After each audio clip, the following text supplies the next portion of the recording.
उसके शरीर का पूरा ऑर्गन खत्म हो चुका है। 5 मिनट भी खड़ा नहीं हो सकता, लगेगा कि वो गिर के मर गया।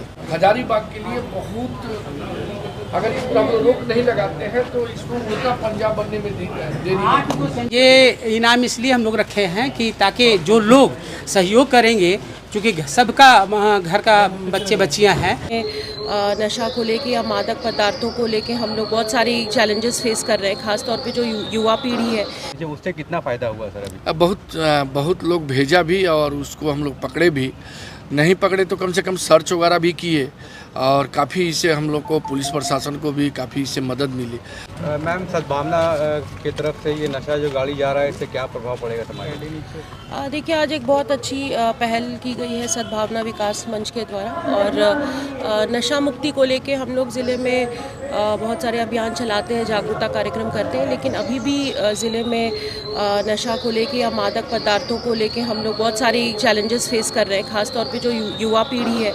ये देखने को मिलता है कि जो बच्चे हैं, यंग यूथ हैं, लड़के लड़कियां हैं, वो इससे ज़्यादा प्रभावित हैं, इसके दुष्प्रभाव से। तो हम लोग मिलकर ये कोशिश कर रहे हैं, जिला प्रशासन और सद्भावना विकास मंच इसमें हमारा साथ दे रहा है कि हम लोग एक जागरूकता पैदा करें। और मेरी अपील है सभी ज़िलेवासियों से, जिस भी उम्र के वो है, कि नशा को लेकर जागरूक रहे, इसको ख़त्म करने में, इससे निकलने में हमारा सहयोग करें। और ख़ास तौर पे हमारे जो यंग यूथ हैं, युवा युवतियां हैं, उनसे मेरा रिक्वेस्ट है, मेरी अपील है कि इसके गलत प्रभाव में न पड़े और अपने भविष्य को बेहतर करने के लिए इससे दूर रहे। और एक बार फिर से सद्भावना विकास मंच का मैं बहुत बहुत धन्यवाद करती हूँ। सर, जो लोग नशा बेच रहे हैं या फिर जो पकड़े जाते हैं, उन पर किस तरह की कार्रवाई होती है? आप लगातार देख रहे हैं कि बहुत सारे लोग अभी इधर 2-4 महीनों में पकड़े गए हैं, उन पर लगातार हम लोग कार्रवाई कर रहे हैं। जो भी NDPS का केस हो या ब्राउन शुगर का, जो भी नशा से रिलेटेड जो भी पदार्थ है, उस पर हम लोग लगातार छापेमारी करके लोगों को, जो सप्लायर है, पेडलर है, उसको भी लगातार हम लोग पकड़ रहे हैं, ताकि ये समाज से कम यहाँ मुक्त हो सके। एक अभियान चला था कि व्हाट्सएप के जरिए आप लोकेशन भेजें और फोटो भेजें, उससे कितना फ़ायदा हुआ सर अभी? बहुत लोग भेजा भी और उसको हम लोग पकड़े भी, नहीं पकड़े तो कम से कम सर्च वगैरह भी किए और काफ़ी इससे हम लोग को, पुलिस प्रशासन को भी काफ़ी इससे मदद मिली।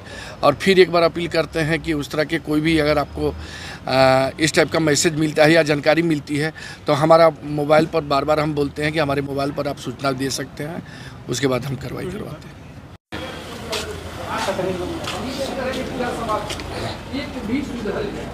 तो हम लोग के लिए बहुत बड़ा प्रयास हम लोग का ये है। हम तो ऐसा आदमी को देखिएगा, हम बोले तो पकड़ के लेके मनवाते हैं और 5 मिनट खड़ा नहीं हो सकता है, क्योंकि उसके शरीर का पूरा ऑर्गन खत्म हो चुका है। 5 मिनट भी खड़ा नहीं हो सकता, लगेगा कि वो गिर के मर गया। मतलब जब तक उस शरीर में उसके पास रहेगा, हाँ रहेगा, तब तक उसका प्रभाव है, तब काम कर तो वो खड़ा रहेगा, नहीं तो अन्यथा गिर जाएगा। ये स्थिति हो गई है। और हम ये नहीं करेंगे, सिर्फ बच्चे लोग हैं, बच्चियाँ भी हैं, हम पूरा कहानी बताते हैं। प्रयास ही नहीं बोलता है, लेकिन सारी घटनाएं हमको मालूम होती है।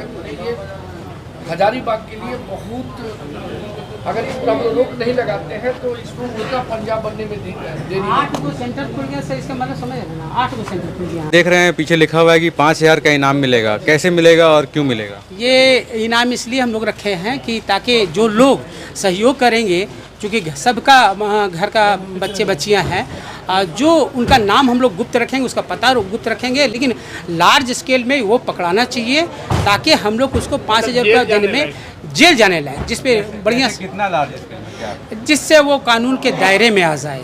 अब छोटी छोटी पुड़िया अगर लेता है तो उसमें तो नहीं आता कानून के दायरे में, लेकिन अगर 50 ग्राम रहा, 100 ग्राम रहा, वो कानून के दायरे में आ जाता है, तो वो उसके लिए हम लोग 5000 रुपया के नाम, उसका नाम और पता भी गुप्त रखेंगे। तो क्या जो कंज्यूम कर रहे हैं, जो ले रहे हैं, उनका इन्फॉर्मेशन देना है कि जो बेच रहे हैं उनका? जो बेच रहा, सबसे पहले बेच रहा, हम अगर थोक भाव में ही बंद करवा दे तो जो ले रहा उसको मिलेगा ही नहीं। तो मेरा उद्देश्य है सिर्फ कि वो जो थोक विक्रेता है वो उस पर प्रभाव पड़े, उसको पकड़ाए लोग और इनाम लेके जाए। हाँ, हम लोग का उद्देश्य यही है कि जो सोर्स है, जहाँ से ये आ रहा है, उसको हम लोग किसी तरह से बंद करा पाएँ। इनाम रखने का मतलब यही है कि हो सकता है उसके चलते कुछ लोग उसका हम लोग को क्लू दे सकें कि कहाँ से ये आ रहा है, कौन बेच रहा है, कौन इसका डिस्ट्रीब्यूटर बना हुआ है, स्टॉकिस्ट बना हुआ है। तो वो असल में रोकना है हम लोग को। जो कंज्यूम कर रहा है, जब सोर्स से बंद हो जाएगा तो कंज्यूम कहाँ से करेगा।